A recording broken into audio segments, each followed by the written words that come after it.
क्या कह रहे थे? हाँ, किसी ने हमसे कहा साहब आप गुस्सा बहुत करते हैं,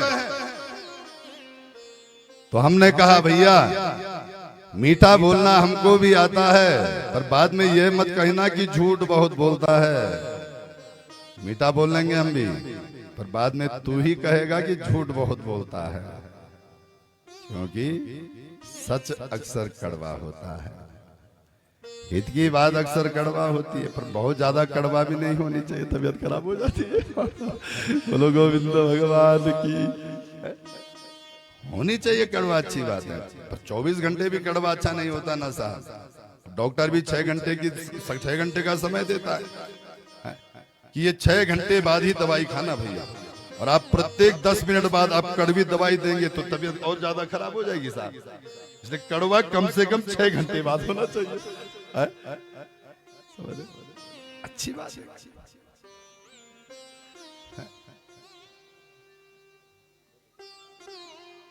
जो बात आपको कड़वा लग रही है वो आपकी हित की है, बाद में फायदा देगी वो आपको। आंवले का स्वाद और बूढ़ों की बात उस समय बड़ी खराब लगती है।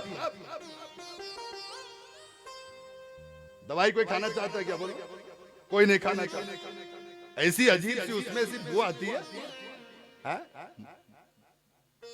बीमार आदमी कहता भैया हम नहीं खाएंगे, मर जाएंगे चाहे, फिर भी जबरदस्ती उसके मुंह में ठूस दी जाती है तेरे भले के लिए। बच्चा नहीं सुनना चाहता माँ बाप की साहब, बच्चा नहीं मानना चाहता है माँ बाप की, उसके बाद भी माँ बाप कहते रहते हैं। बच्चा कहता बड़ा कड़वा बोलते हैं। ए बेटा, जिस दिन बाप बनेगा ना उस दिन समझ में आएगा।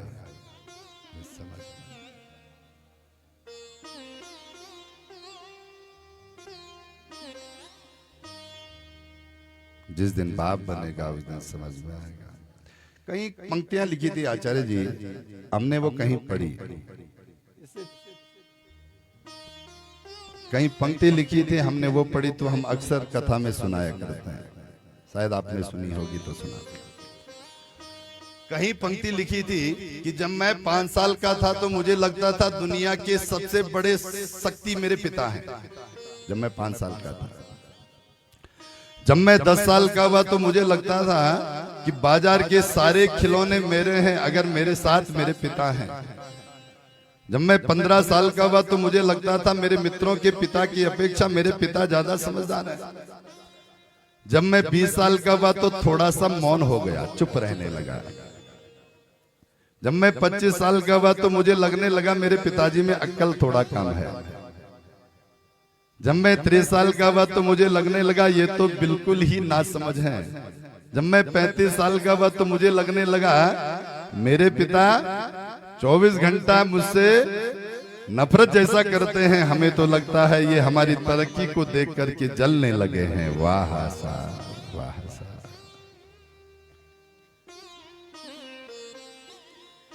कितना गिरेगा इंसान, विचार करो।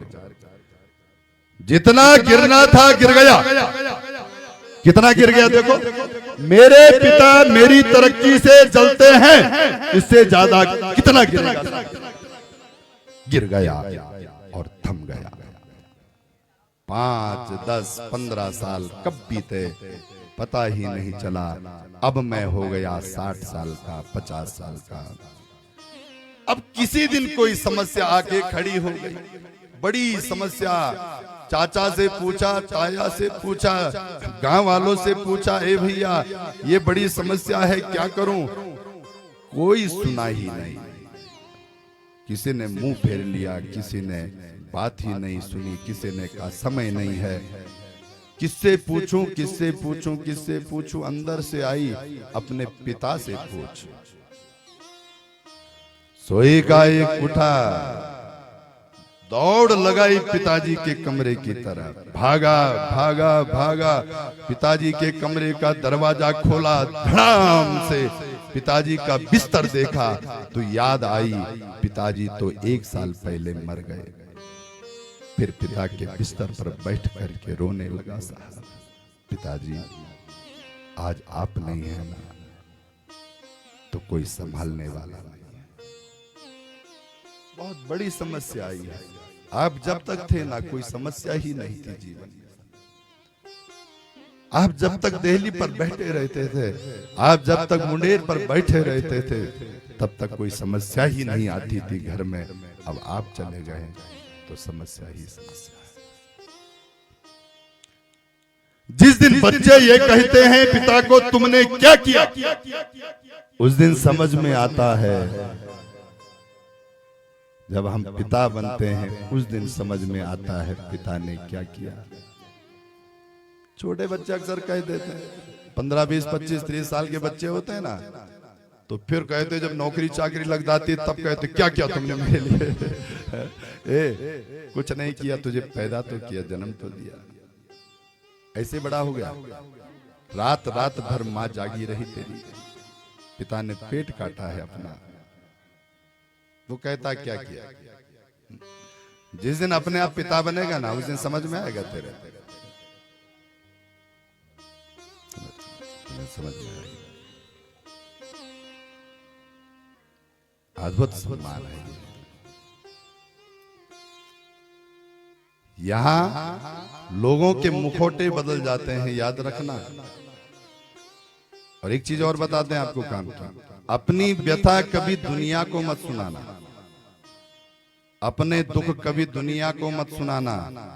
क्योंकि भैया आप अपनी व्यथा अगर गांव वालों को सुनाते हैं ना तो आपकी व्यथा गांव वालों की कथा बन जाती है। आपने पड़ोसी को कह दिया, अरे भैया